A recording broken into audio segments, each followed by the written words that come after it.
What happens when one of Hollywood's most respected actors faces off against a talk show host who crosses every line imaginable?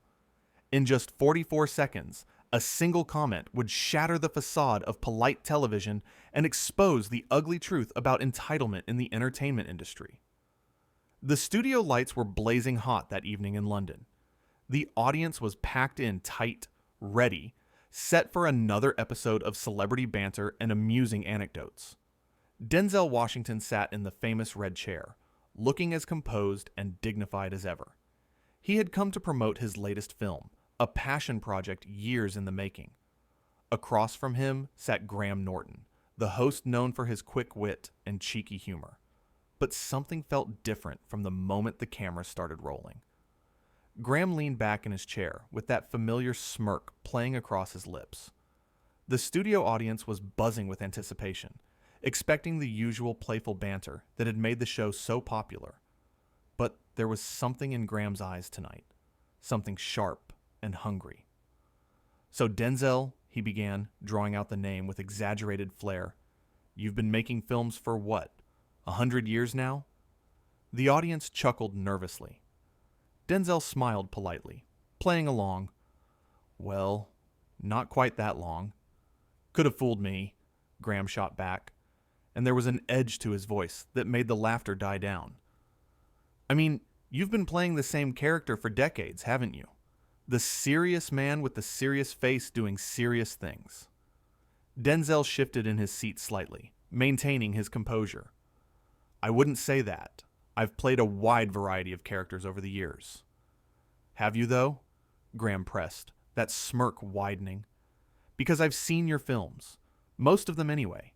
And honestly, I struggle to tell them apart sometimes. There's Denzel being intense in this one. Denzel being intense in that one. Denzel giving someone a meaningful look while inspirational music plays." A few uncomfortable laughs scattered through the audience. This was starting to feel less like playful teasing, and more like something else entirely. Denzel's expression remained calm, but something flickered in his eyes. "I take pride in my work. Each role is different if you look closely enough." "If I look closely enough," Graham repeated mockingly. "Maybe that's the problem. Maybe I shouldn't have to work so hard to see the difference. Maybe, just maybe, you're not as versatile as you think you are." The other guests on the couch exchanged worried glances. This wasn't the Graham Norton show they knew. "I respect your opinion," Denzel said carefully, "even if I don't agree with it." "How diplomatic," Graham said with a hollow laugh. "That's very you, isn't it? Always so measured. Always so controlled. Tell me, do you ever just let loose? Do you ever just stop performing?" "I'm not performing right now. I'm having a conversation." "Are you?" "Because it feels like I'm talking to a press release. Everything's so polished, so rehearsed. You probably practiced your answers in the car on the way here, didn't you?" Denzel took a slow breath. "I prepared to talk about my film. Yes, that's why I'm here." "Right. Your film. Another Denzel Washington production about important themes and serious subjects. Let me guess. You play a man facing adversity who overcomes it through strength and determination?" "It's actually more complex than that." "I'm sure you think it is," Graham said dismissively. "But here's what I think. I think you've been coasting on your reputation for years. I think you pick these self-important projects because they make you feel superior, like you're doing something more meaningful than the rest of us." The audience had gone completely silent now. This wasn't entertainment anymore. This was something ugly unfolding in real time. "Different?" Graham interrupted, leaning forward now. "Really? Because from where I'm sitting, it all looks rather samey. You know, the strong, silent type, the hero, the mentor. Don't you ever get bored of yourself?" The audience had gone completely silent. This wasn't the playful teasing they were used to. This felt personal. "I choose roles that matter to me," Denzel responded, his voice steady and measured, though there was steel beneath the calm surface. "Stories that say something important.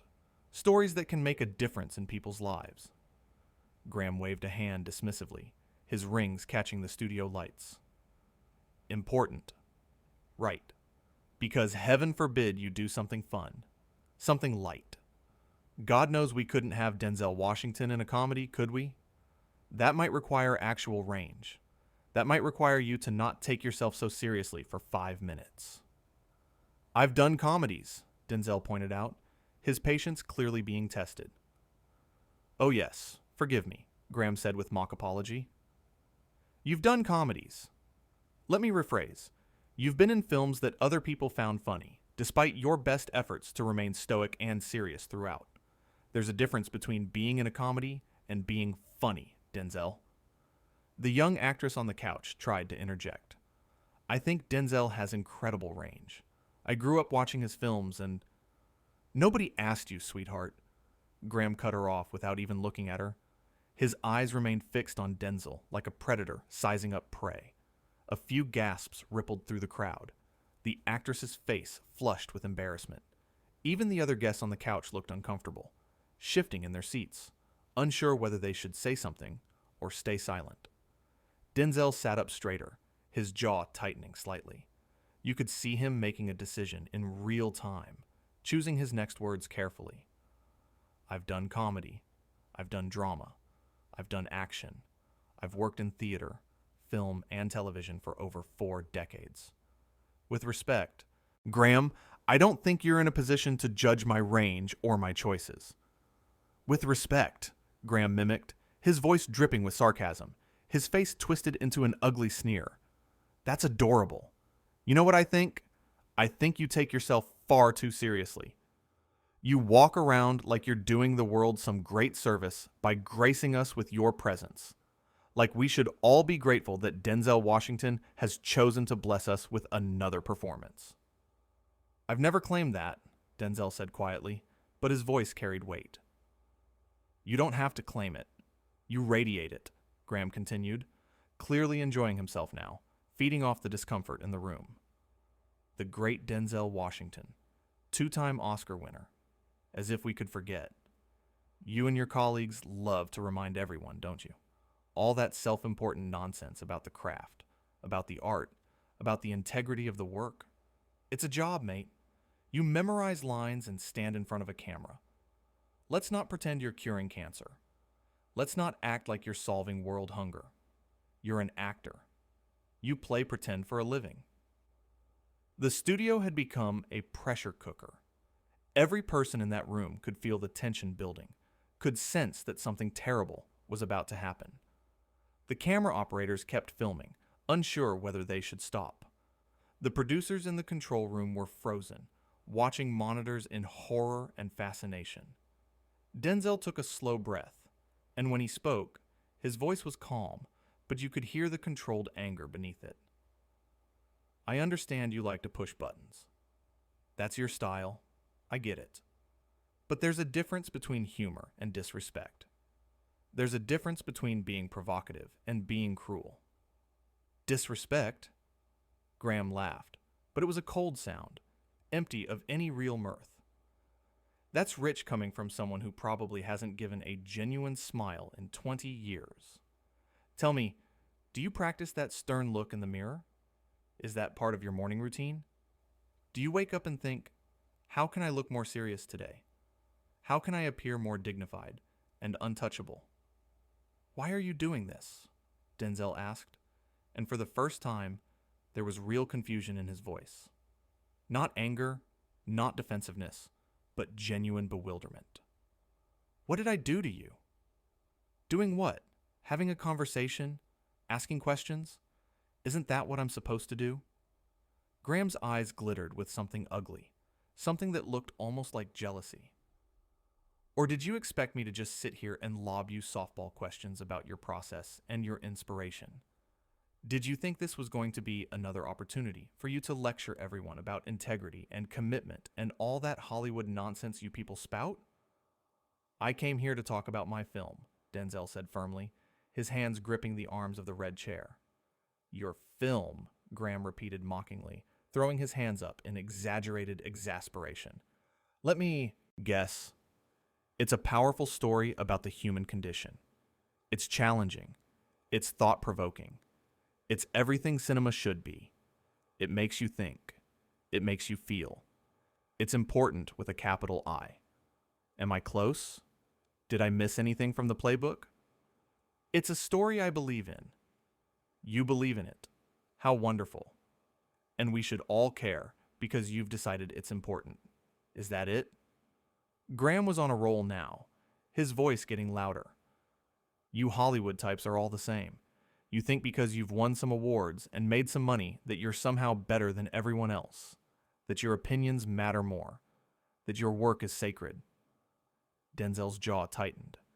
I have never said I'm better than anyone. You don't have to say it. It's in everything you do. The way you carry yourself, the roles you choose, the interviews you give. Always so measured, so careful, so bloody perfect. It's exhausting just watching you. One of the other guests, a young actress, spoke up timidly. Graham, maybe we should what? Graham snapped at her. Maybe we should protect Denzel's feelings? Maybe we should treat him with kid gloves because he's a big, important movie star? He turned back to Denzel. You know what your problem is? You've spent so long building this image of the noble actor, the serious artist, that you've forgotten how to be a real person. You're like a walking, talking monument to yourself. I think, Denzel said slowly, rising from his chair with measured dignity, that this interview is over. His movements were deliberate, controlled, every inch of him maintaining composure even as the situation spiraled. Sit down, Graham commanded, his voice sharp and authoritative, as if he were scolding a child. We're not finished. You don't get to decide when this ends. Yes, Denzel said quietly, his hands moving to the small microphone clipped to his lapel. We are, and yes, I do.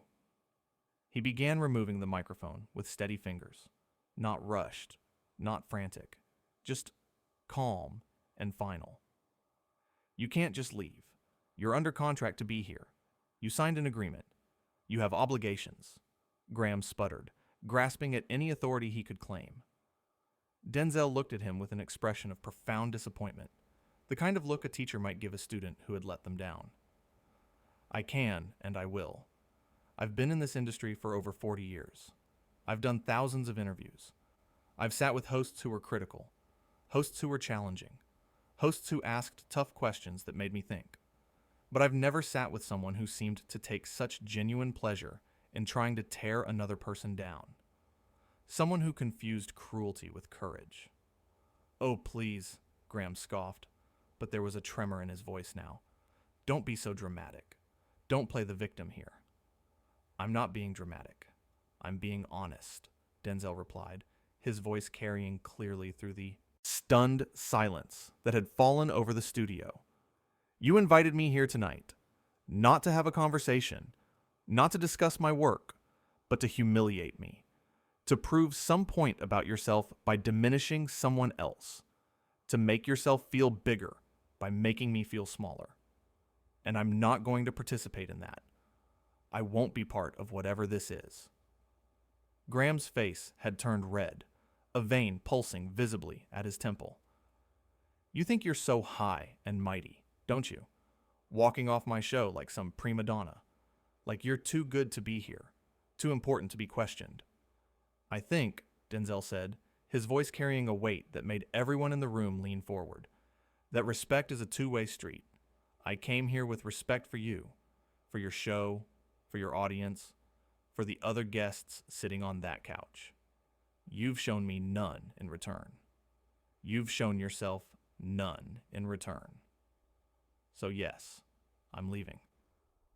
If you walk out that door, you'll never work in this town again, Graham shouted, his voice cracking with rage, immediately realizing how absurd and empty that threat sounded even as the words left his mouth. Denzel paused and turned back, and for the first time, there was a hint of a smile on his face, sad and knowing. This is London, Graham, not Hollywood, and even if it were, I think my career will survive without your blessing. I think I'll be just fine. You arrogant piece of... Graham started, his composure completely shattered now, but Denzel had already started walking toward the exit, his posture straight, his head held high. The audience sat frozen, hundreds of eyes watching this unprecedented moment unfold. Some people were pulling out their phones. Others were whispering to each other in shock and disbelief. A few were actually standing up, preparing to leave themselves in solidarity. The cameras were still rolling, capturing every second of the unprecedented scene, the operators unsure whether they should stop or keep filming this car crash of an interview. Graham stood up from his desk, nearly knocking over his coffee mug in the process, his face contorted with rage, and something else, something that looked almost like panic. Fine, go. Run away like you always do when things get difficult, when someone finally has the courage to tell you the truth. Denzel stopped one more time, his hand on the edge of the stage. He stood there for a long moment, as if deciding whether to respond. The entire studio held its breath. When he spoke, his voice was calm, but carried a weight that made everyone listen, made everyone understand they were witnessing something important.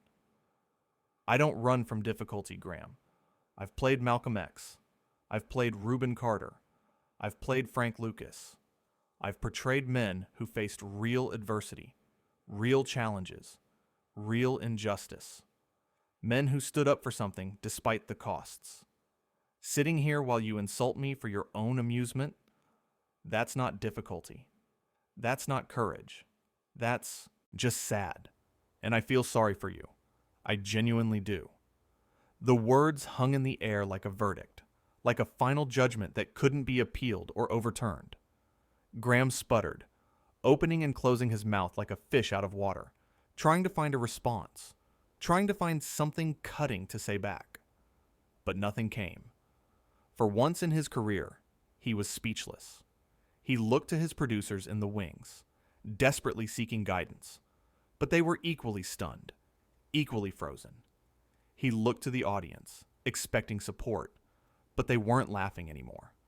Some were actively shaking their heads in disappointment. Others were gathering their belongings. A woman in the third row was crying quietly. "This is my show," Graham finally managed, his voice breaking slightly. "My show! You don't get to come in here and tell me what's sad. You don't get to judge me." "You're right," Denzel agreed, his voice gentle now, almost pitying. "It is your show, which makes what happened here tonight your responsibility. You set the tone. You chose the questions. You decided to make this personal. And now, you get to live with the consequences of those choices." "What consequences? You think anyone will care about this tomorrow?" Denzel looked at him with something close to pity. "I think that how we treat people always matters. Every time. In every moment. You had a choice tonight about what kind of host you wanted to be, what kind of person you wanted to be, and you made it." He turned to the audience then, many of whom were on their feet now. "I apologize to all of you. You came here for entertainment, and instead, you got this. That's not fair to you." Then he looked at the other guests on the couch. "I'm sorry you had to witness this. I hope the rest of your evening goes better." And with that, Denzel Washington walked off the set, his footsteps echoing in the absolute silence that had fallen over the studio. Graham stood there, his mouth opening and closing like a fish out of water. He tried to laugh it off. Well, that was dramatic, wasn't it? Bit of an overreaction, if you ask me. But nobody was asking him. The audience members were filing out, shaking their heads. The other guests were refusing to make eye contact. Even his own production staff looked embarrassed. "We'll be right back after this break," Graham said weakly, but his voice lacked all its usual confidence. As the commercial break began, the full weight of what had happened started to sink in. The makeup artist who came to touch up his face wouldn't look at him. The floor manager gave him updates in a clipped, professional tone devoid of the usual friendliness. Everyone suddenly had somewhere else to be. In the green room, Denzel was gathering his things. The production assistant who had escorted him in that evening approached nervously. "Mr. Washington, I just wanted to say, I'm really sorry about what happened out there." That wasn't right. Denzel Lane smiled at her kindly. It's not your fault. You've been nothing but professional. Is there anything we can do? Anything you need? No, thank you. I just want to go home. She hesitated. For what it's worth, my dad is a huge fan of yours. He's going to be so angry when he hears about this. Tell your dad I said thank you for the support. And tell him not to be angry. Life's too short for that. As he left the building, stepping out into the cool London night, Denzel took a deep breath. His phone was already buzzing with messages from his publicist, his agent, his manager. Everyone wanting to know what had happened, what to do next, how to control the narrative. But Denzel wasn't thinking about any of that. He was thinking about the young actress on the couch who had tried to intervene. He was thinking about the audience members who had stood up. He was thinking about the production assistant's kind words. Back in the studio, Graham was trying to salvage the rest of the show. But the energy had completely shifted. Every joke fell flat. Every question felt forced. The remaining guests gave short, careful answers, clearly wanting to be anywhere else. When the cameras finally stopped rolling for the night, Graham slumped in his chair. His producer approached cautiously. That was quite a show, she said carefully. He had no right to walk off like that, Graham muttered. Graham, she said slowly, you have to know that was over the line. Everything you said to him. I was just having a bit of fun, creating some drama. That's what people tune in for. She shook her head. That wasn't drama. That was cruel. There's a difference. Whose side are you on? There aren't sides here, but if there were, I think we both know who the audience would pick. Graham's eyes flashed. Get out. What? Get out. If you're going to defend him over me, if you're going to question my judgment, then get out. She stared at him for a long moment, then nodded. Okay. Good luck, Graham. You're going to need it. As she walked away, Graham sat alone on his set, surrounded by empty chairs and dimming lights. The famous red chair where Denzel had been sitting just an hour ago seemed to mock him with its emptiness. He pulled out his phone, scrolling through social media. Already, clips were circulating, people were commenting, and the tide of public opinion was not going his way. Someone had posted a video of Denzel's exit with the caption, "This is what dignity looks like." Another clip showed Graham's rant with the caption, "When keeping it real goes wrong." The comments were brutal. People weren't just criticizing the interview. They were questioning his entire approach, his whole style, his career. Graham felt something unfamiliar twisting in his stomach. It took him a moment to recognize it. Regret. But pride is a stubborn thing. Instead of acknowledging the feeling, he pushed it down. He told himself that people would forget, that this would blow over, that he was right and everyone else was wrong. He gathered his things and headed for his dressing room, ignoring the staff members who quickly looked away when he passed. In the mirror, he practiced his smile, the one he would need for tomorrow's show. But even he could see that it didn't quite reach his eyes anymore. Meanwhile, across London, Denzel sat in the back of a car heading to his hotel. He thought about calling his wife, but it was late back home. She would hear about it soon enough anyway. Instead, he looked out the window at the city lights blurring past. He thought about all the interviews he had done over the years, all the hosts he had sat with. Most of them had been wonderful. Some had been challenging in good ways, pushing him to think differently, to explain himself more clearly. But tonight had been different. Tonight had been about ego and power, about someone needing to feel big by making someone else feel small. He didn't regret leaving, not for a second, because some things he had learned over his long career were more important than publicity, more important than promotion, more important than playing the game. Dignity was one of those things. Self-respect was another. And the understanding that you teach people how to treat you by what you're willing to accept. He had taught Graham Norton a lesson tonight, though he suspected the host wasn't ready to learn it yet. That was okay. Some lessons take time to sink in. The car pulled up to his hotel. The doorman opened the door, greeting him warmly. "Good evening, Mr. Washington. I hope you had a pleasant evening." Denzel smiled, a real smile this time. You know what? Parts of it were very educational. As he walked through the lobby, a few people recognized him. They smiled, nodded respectfully, gave him space, the kind of genuine respect that can't be demanded or manufactured. In his room, he finally called his wife. She answered on the second ring. "Hey, baby," she said. "How did it go?" "Well," he said, "I walked off a talk show tonight." There was a pause. Then she laughed, rich and warm. "Good for you. What did he do?" "Forgot his manners." "Then he deserved it. You coming home tomorrow?" "First flight out." "I'll be waiting. Love you." "Love you too." He hung up and sat on the edge of the bed, looking at his reflection in the darkened television screen. Tomorrow, there would be calls to make, statements to give, decisions about how to handle the fallout. But tonight, he was just a man who had stood up for himself, who had drawn a line and refused to let it be crossed. And in a world that often rewarded people for going along to get along, for playing nice even when others played dirty, that felt like enough. Back at the studio, the cleaning crew was working through the empty space. One of them paused by the famous red chair, noticing something, a small tear in the fabric right where Denzel had been sitting. The cleaner smiled to himself. It seemed fitting somehow. A permanent mark left behind by a man who had refused to be marked himself. The lights went out one by one, leaving the studio in darkness.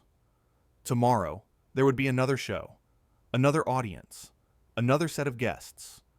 The machine would keep running, because that's what machines do. But everyone who had been there that night would remember.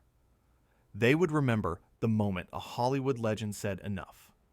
The moment a host went too far. The moment respect became more important than ratings. They would remember because real moments, true moments, the ones that strip away all the pretense and performance, those moments burn themselves into memory. And this had been one of those moments. Somewhere in the building, a junior producer was already cutting together the footage, knowing it would leak eventually, if it hadn't already. Knowing that by morning, the whole world would be talking about what happened when Graham Norton forgot that respect is earned, not owed. The young production assistant who had spoken to Denzel went home that night and called her father. She told him everything. When she finished, there was a long silence on the other end. "Good for him," her father finally said. "Good for him. I felt so bad, Dad. I wished I could have done something." "You did do something. You were kind to him afterward. Sometimes that's all we can do." She thought about that as they said goodnight. About kindness in the face of cruelty. About choosing dignity over drama. Those were the lessons Denzel Washington had taught that night, though he had never set out to teach anything at all. He had simply been himself, had simply refused to compromise his values for someone else's entertainment. And in doing so, he had reminded everyone watching what integrity looked like in real time. The story would be told and retold in green rooms and studios around the world. It would become a cautionary tale about hubris, a reminder about boundaries, a testament to the power of saying no.